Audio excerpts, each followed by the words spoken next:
end of the 20th century was a time of great social, cultural, and technological change that altered the face of America in many ways. After 1965, there was a surge of immigration into the United States. This can be traced back to the Immigration and Nationality Act of 1965. This act, also known as the Hart-Celler Act, reversed decades of systematic exclusion and restrictive immigration policies from 1924. This act overturned the national origin system established in 1924. Instead, the act focused on family reunification. The passing of the act resulted in unprecedented numbers of Asians, Mexicans, and Latin American immigrants. By 2000, Hispanics made up 12% of the United States population, becoming the largest minority group in the country. As people immigrated to the United States, people within the country migrated to the Sun Belt. The Sun Belt consists of the southern and southwestern states, from Virginia to Florida, and from Florida stretching out to California. Since the 1960s, people have migrated there due to the warm climate and rapid economic growth. Traditionally, most of America's population was centered in the Northeast and Midwest, the Snow Belt or Rust Belt. As the population of the Sun Belt increased, the political power of this region also increased. Between 1964 and 2000, all of our 7 presidents came from the Sun Belt. The population also met an increase in representation in Congress. The trend of moving to the Sun Belt is a major demographic change in the later 20th century.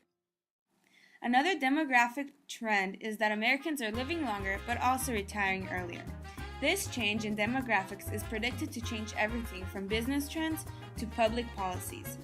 Now that the baby boomer generation is nearing retirement age and the public and government is worried of how to sustain all these people, we will now be relying on the younger public and the government. It is predicted that by 2041, Medicare and Social Security will go broke if left alone. Currently, about 35 million Americans are over 65 years old or older. This number is projected to double by 2030. By the end of the 20th century, computers and mass communication all became a vital part of everyday life for Americans. Also, with the help of computers, a new branch of science called biotechnology evolved. Biotechnology is the branch of molecular biology that studies the use of microorganisms to perform specific industrial processes. This began the biological revolution, which tried to understand the genetic code of organisms to unlock how organisms function and learn to use the DNA to modify and manipulate organisms. The Human Genome Project, which began in 1990 and finished in 2003, mapped the entire human DNA and placed it on the internet. The information revolution brought about dramatic changes in the last half of the 20th century, especially to everyday lives of Americans. In 1968, Jack Kilby invented the integrated circuit, a computer chip that was made of one material. This made the chip smaller and cheaper. Thanks to Kilby, the Apple Corporation was able to offer a personal computer for the price that a middle-class American could afford in 1977. As computers became more popular following 1977, service jobs became more common and paid better than manufacturing and agricultural jobs. The information revolution changed the face of America and the world. Through the information revolution, many important innovations happened in mass communication, including undersea cables, communication satellites, fiber optic cables, wireless networks, and of course cell phones. The newest form of mass communication is the Internet. The Internet exploded almost overnight, and the expansion of the World Wide Web was responsible for the booming economy of the 1990s. These changes have changed all of Americans' lives and made communication across the globe instantaneous. Demographics of America changed and more technology was introduced. The politics of the country also evolved.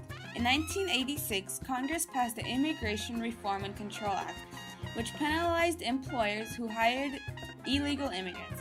This was a response to the dramatic increase in illegal immigration.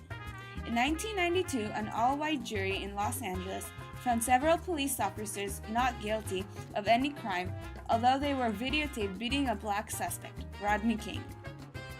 This angered many minorities in Los Angeles. They took to the streets and burned and looted whole blocks. During the late 20th century, there was a resurgence of cultural conservatism. The religious right gained more support.